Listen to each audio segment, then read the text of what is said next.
کومه ښځه چې د خپل خاوند نه دا 15 تپوسونه کوي ملګرو او د هغه کور به ډېر زیات ښایسته وي او د هغه کور کې زندګي به ډېره زبردسته تېرېږي، شر جګړه به دا به هېڅ هم نه وي، محبت به وي ملګرو.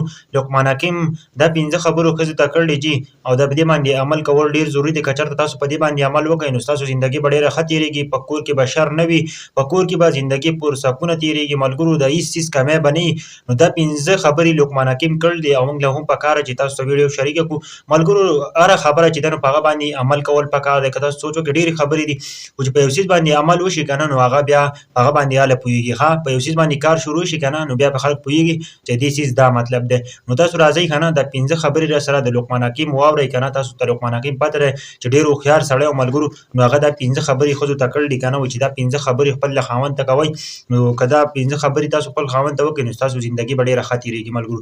نو اولنۍ خبره راسره واورئ ښه چې کله ستاسو خاوند کور ته راشي د مزدورۍ نه کور ته راشي او په کټ کې څملې ملګرو ښه په ارام څملې اوبه ورله ورکړئ، هسې زر به یې تپوس نه کوئ. نو تاسو یې تپوس وکړئ دا کومه مزدوري چې تاسو وکړه که نه دا حلاله ده او که حرامه ده. نو تاسو به دې په اسانه باندې تپوس وکړئ. که چېرته حرامه وي ملګرو نو تاسو بیا د ماشومانو زندګي خرابه ده او که چېرته حلاله وي ملګرو نو الله رب العزت په رزق کې څه کوي برکت پیدا کوي. الله رب العزت چې تاسو کومه زامن یې چې که نه نو هغه هم الله رب العزت څه کېږي یو اخلاقي پیدا کوي ملګرو. نو چېرته هم د خپل خاوند نه ضرور د تپوس وکړئ چې تاسو مزدوري کوئ حلاله کوئ یا حرامه کوئ. دویم نمبر ملګرو دویم نمبر دی د خپل خاوند خیال ساتل. ملګرو د خپل خاوند په هر ټیم کې خیال ساتل ملګرو، خپل خاوند له په دروند نظر کتل ملګرو، خپل خاوند ته په سپک نظر چېرته نه کتل ملګرو. نو دا دویم نمبر دی ملګرو. دریم نمبر راسره بیا ضرور واورئ خپل خاوند په مانځه باندې راړئ ملګرو. چې ستاسو خاوند مونځ نه کوي که نه د ښځې خاوند مونځ نه کوي نو پکار ده چې ښځې له پکار ده چې دا په دې به خاوند باندې مونځ شروع کړي که نه چې هغه مونځ کوي نو الله رب العزت ورله په رزق کې په هر څیز کې پراخي راولي ملګرو. او چې ښځه مونځ نه کوي نو پکار ده چې خاوند ورته ووایي چې ته مونځ کوه. او نمبر څلورم چې دی ښځه او خاوند چې دی نو د خپل عزتونو خیال ساتل ملګرو.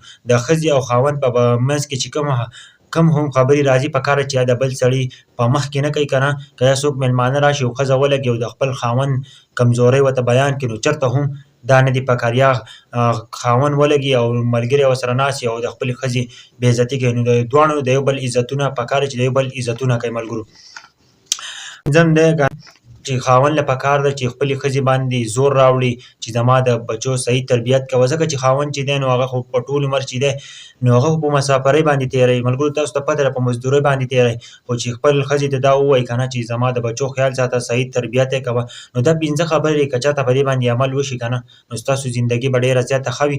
موږ له هم پکار ده چې تاسو ته دا ووایو ملګرو. خو بله خبره دا ده چې تاسو په کمنټ کې ضرور یو ښه غوندې کمنټ وکړئ که نه چې دا ویډیو څنګه ده په دې خبرو ضرور عمل وکړئ.